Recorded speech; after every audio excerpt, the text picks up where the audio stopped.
Hey there, fellow woodworking enthusiasts.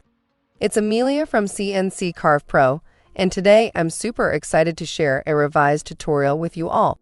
We'll be diving into the wonderful world of using the Moulding Toolpath in VCarve Pro. So grab your favorite beverage, sit back, and let's get started. The first step in this process is to unleash your creativity. Take a pencil and sketch out your own unique profile on good all paper.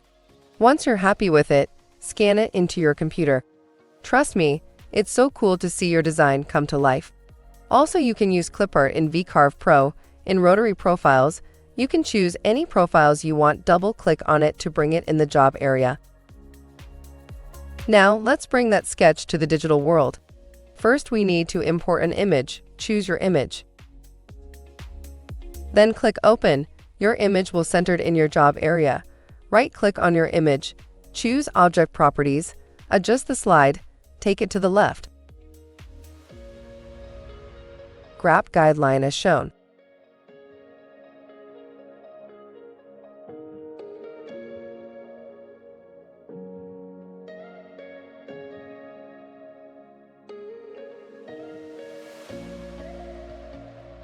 Then grab the Polyline tool and start tracing over your sketch to create a straight lines.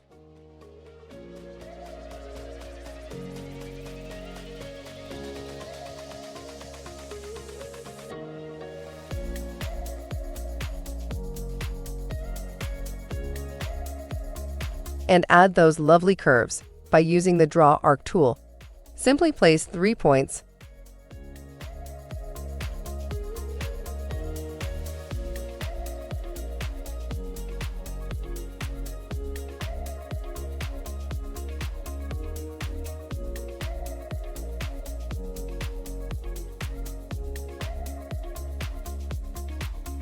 and voila, you've got a perfect curve. I'll create a couple of small arcs at the left and a larger one at the right.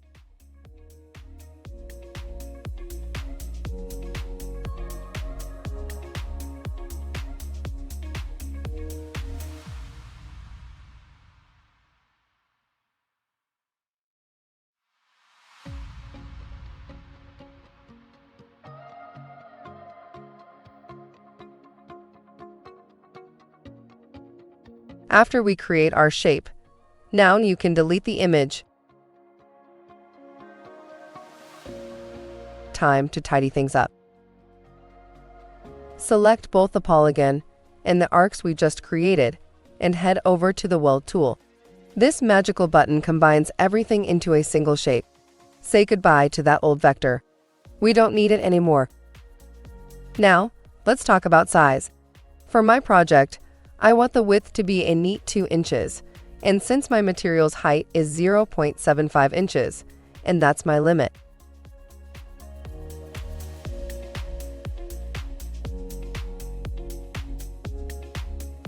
Use Node Editing tool by click and letter on keyboard.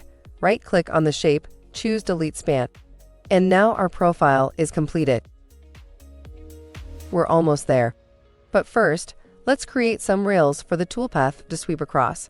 Make 2 lines using the Polyline tool, one for the top rail and one for the bottom rail. Make sure to give them enough space to avoid any overlap. And now, my favorite part, creating the molding toolpath. Click that adorable profile button in your toolpath menu. I use ball nose 0.25 inch for your tool. Select the top and bottom rail, which will be the guide for our profile. And then choose your profile.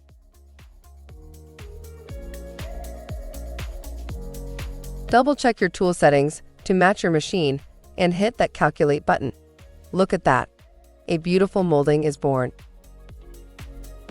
Now, let's take a sneak peek at our masterpiece. Hit that Preview button, and there it is. A beautifully cut out molding.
but we're not quite done yet.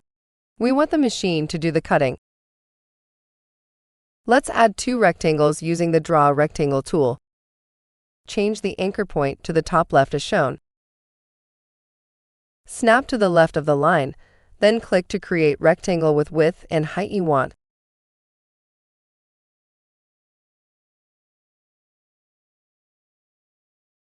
Click on Profile, use the full depth, which is 0.75 inches, then use your tool to cut.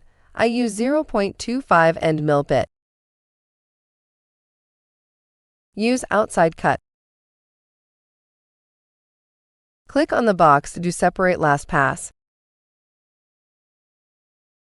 In the allowance box, write 0.01 inches.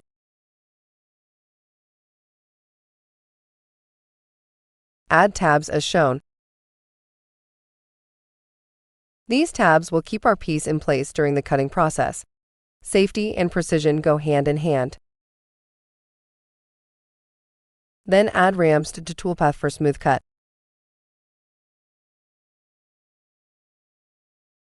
Then hit Calculate. The preview will pop up. This is a valuable feature as it enables you to see a rendering of what the final project will look like, which can help you make important design decisions and catch any mistakes before they are carved out of the material. And there you have it, folks. With a little bit of creativity and the power of VCarve Pro, you've created a unique molding ready to enhance any project. I know it might take some time, but the result is totally worth it. Plus, it's a fantastic way to add your personal touch to your woodworking creations. And guess what? You can always go back and make adjustments to your profile if you're not 100% satisfied. VCarve Pro makes it so easy to recalculate the toolpath and see the changes in action. Before we wrap things up, don't forget to save your toolpath and send it off to your trusty CNC machine. And remember, my friends, patience is key. It may take a few hours, but the end result will be absolutely worth it. Well, that's all for today's tutorial, folks. I hope you enjoyed diving into the world of molding toolpaths with me. Thanks for watching, and I'll catch you in the next one. Happy woodworking!